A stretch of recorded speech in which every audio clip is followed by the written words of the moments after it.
It's an interesting point. And for me, that was cold water.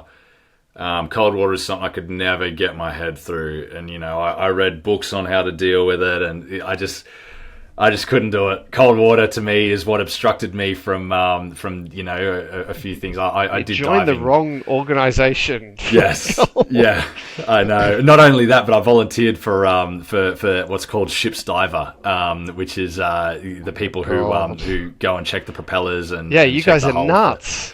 No, not clearance divers. Clearance divers is the next level. So the reason I didn't go further and attempt clearance diving was, which is, I guess, what you would like say is the Australian Navy's sort of, in some ways, sort of like an equivalent of a Navy SEAL. It's sort of also a work diver, but the reason I didn't go into that realm was because I just couldn't get my head around the cold water thing. I just couldn't Yeah, do yeah. the cold water. But yeah. So tell me about the Navy thing, right? That's a tough gig. I got some mates in the armed forces and some in the Navy. I mean, that's 6 years. You talk about struggle. That's just hard. Like, talk about hardening you up. Like, that must have been. What did you gain from that experience? Like, how is your life better because Yeah. you went through that?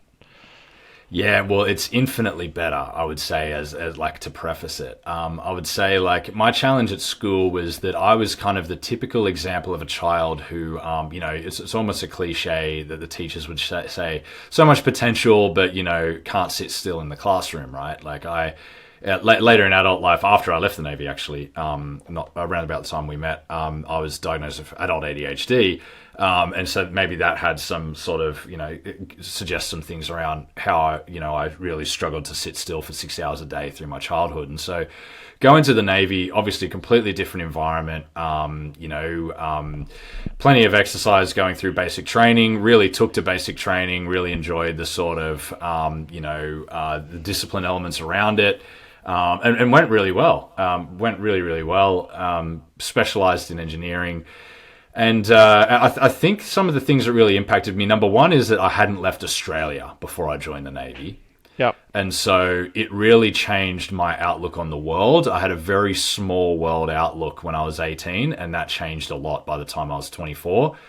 I deployed to the Middle East, and I remember I had one situation. It's called a SOLAS, Safety of Life at Sea. So there were 60 refugees migrating or trying to migrate. They were human traffickers were taking them from Somalia across the Gulf of Aden, and their engine broke down, and we were taking them back to dry land. And being in that situation and realizing, if I was in their situation, I'd be not just doing the same thing. I probably would actually be one of the pirates, right? And so those sorts of experiences, I think, I would say more so the way I think. The 6 years there really influenced the way I think. One thing I really struggled with was doing what I was told when I felt that I saw a better way. And my dad foresaw that. My dad was like, you're a bit insubordinate. You like to speak up when you disagree with something. And he's like, that might not go down too well in the Navy. And some people didn't like it. Some people loved it, and I got promoted very quickly. But others, were always trying to, get me into trouble for that. And, fortunately that never happened. But, it was, they were that's the kind of the cliff notes of the Navy experience, I guess you would say. I mean, it must be so formative. Like, I mean, you would look on many experiences and go, that sucked, but man, that was important, wouldn't you say?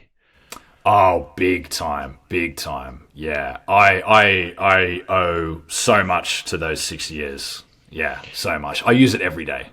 Yeah, and I mean that's the message of Strive. Now that doesn't mean you have to go out and do something as extreme as joining the Navy and being off for 6 years and going to vastly different countries. But it's like, well, even in my job, am I stretching myself? Am I challenging myself? Like, how am I trying to grow and evolve? How am I being uncomfortable?